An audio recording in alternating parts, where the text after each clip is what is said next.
এদিকে রাজধানী ঢাকা সহ দেশের বিভিন্ন স্থানে ভূকম্পন অনুভূত হয়েছে।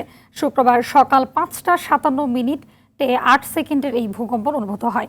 এর উৎপত্তিস্থল রাজধানী থেকে প্রায় ৪২ কিলোমিটার দূরে দোহারে। ছোট ছোট ভূমিকম্প বড় ভূমিকম্পের পূর্বাভাস বলে জানিয়েছে আবহাওয়া অফিস। দোহার প্রতিনিধি অমিতাভ অপুকে সঙ্গে নিয়ে আপেল শেয়ারের রিপোর্টে বিস্তারিত। কেনাকাটায় ১০০% পর্যন্ত ক্যাশব্যাক জিতে নিন BMD সহ হাজার হাজার পুরস্কার। শুক্রবার সকাল ৫টা ৫৭ মিনিটে ঢাকায় ৪.৩ মাত্রার ভূকম্পন অনুভূত হয়। যুক্তরাষ্ট্রের ভূতাত্ত্বিক জরিপ সংস্থা USGS জানিয়েছে এর উৎপত্তি স্থল ঢাকা থেকে প্রায় ৪২ কিলোমিটার দূরে দোহার উপজেলায়, যার গভীরতা ছিল ভূপৃষ্ঠ থেকে ১০ কিলোমিটার। তীব্র ঝাঁকুনিতে অনেকেই আতঙ্কে ঘর থেকে বেরিয়ে আসে। ৫তলা ১০তলা বিল্ডিং আছে, এগুলি ঝুঁকিপূর্ণ হইয়া বা ফাটন ধরা পড়তো বা ভাঙচুর হতো, ক্ষতিগ্রস্ত মধ্যে আমরা থাকতাম। একটু বেশি মাত্রায় যদি ভূমিকম্প হতো তাহলে আমাদের অনেক ঘর বাড়ি ধসে যেত।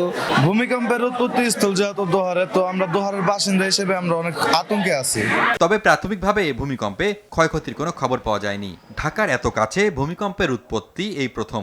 এই স্বল্পমাত্রার ভূমিকম্পের পুনরাবৃত্তি এবং বারবার সংঘটিত হওয়ার সম্ভাবনা তৈরি হলে সেগুলো কোনো কোনো ক্ষেত্রে বড় ভূমিকম্পের আগাম তথ্য দিয়ে থাকে। ভূমিকম্প অনুভব করেছেন সিসমিক ম্যাপ অনুযায়ী যদি পর্যালোচনা করে আমরা কথা বলি, দেখা যাচ্ছে সিলেট বিভাগ, ঢাকা বিভাগ, ময়মনসিংহ বিভাগ এবং আমাদের চট্টগ্রাম বিভাগ হলো সবচেয়ে হাই রিস্ক জোন অফ সিসমিসিটি। এর আগে সবশেষ ৩০ এপ্রিল চট্টগ্রামে ৪.৬ মাত্রার ভূকম্পন অনুভূত হয়।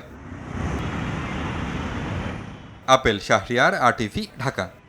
কেনাকাটায় ১০০% পর্যন্ত ক্যাশব্যাক জিতে নিন BMD সহ হাজার হাজার পুরস্কার।